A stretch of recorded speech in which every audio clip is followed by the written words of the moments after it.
Leader des ventes de monospace en France, l'espace Renault doit faire face à une rude concurrence, à commencer par celle du Ford Galaxy, qui revendique la position du monospace étranger le plus importé. Tous deux nous offrent désormais un nouveau moteur diesel, 115 chevaux chacun, et une nouvelle robe. Sur le Renault, les optiques avant deviennent lisses afin d'accueillir, selon la finition, des phares halogènes ou au xénon. Autre modification, les jantes en alliage des finitions hautes, privilèges et initiales qui changent de dessin. Et c'est tout pour l'extérieur. Avouez qu'on reste un peu sur sa faim. Il en va de même dans l'habitacle où, globalement, on retrouve le même dessin que sur l'ancienne version.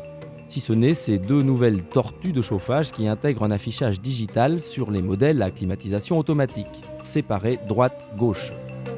Les tissus changent aussi, en s'anoblissant, mais globalement cet habitacle commence à dater un peu. Pour le Galaxy, point de lassitude, sa robe est profondément remaniée.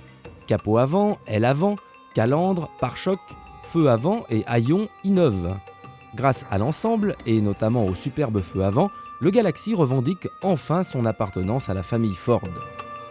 Beau dehors, le Galaxy l'est aussi dedans, grâce à un dessin moderne, à des plastiques de bonne qualité et à des inserts d'aluminium, de chrome et de simili-bois.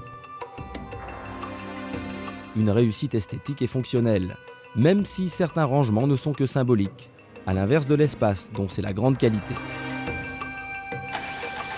Passons au nerf de la guerre, la motorisation. L'espace hérite d'un nouveau moteur diesel de 2,2 litres équipé d'une injection directe à Common Rail. Fort de cette technologie, il atteint, avec un peu d'élan, les 176 km/h de vitesse maxi. Certes, rien d'extraordinaire, mais peu importe car c'est par sa souplesse que brille ce moteur. Rouler à son bord est un plaisir, grâce à son couple et à sa boîte bien étagée. Pour ceux que le démon de la route pousse à attaquer, dans les limites du raisonnable bien sûr, ils le feront en toute quiétude. Le châssis de l'espace est très sain, pour peu qu'on anticipe ses mouvements de suspension. Agréable à conduire et doté d'un appétit raisonnable, 7 litres 1 aux 100 km en cycle mixte, le monospace de référence Made in Renault s'affirme plus que jamais comme un véritable globetrotter. Face au Common Rail de son rival, le Galaxy oppose la technologie de l'injecteur pompe. Pour ne comparer que les chiffres, le Ford revendique une vitesse maximum de 181 km/h, soit 5 de plus que l'espace avec la même puissance. De plus, le Galaxy ne consomme que 6 litres 3 au 100, soit près d'1 litre de moins par rapport au Renault. Cerise sur le gâteau, l'impression de reprise est plus forte sur le Ford. Le secret, c'est la combinaison d'un couple supérieur et d'une boîte manuelle à 6 vitesses qui permettent au conducteur d'être toujours au bon régime.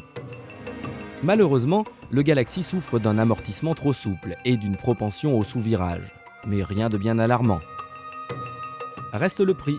En finition de base, le Galaxy s'affiche à 183 500 francs contre 206 000 pour l'espace, soit plus de 22 000 francs de différence, et cela avec un quasi match nul au niveau des équipements.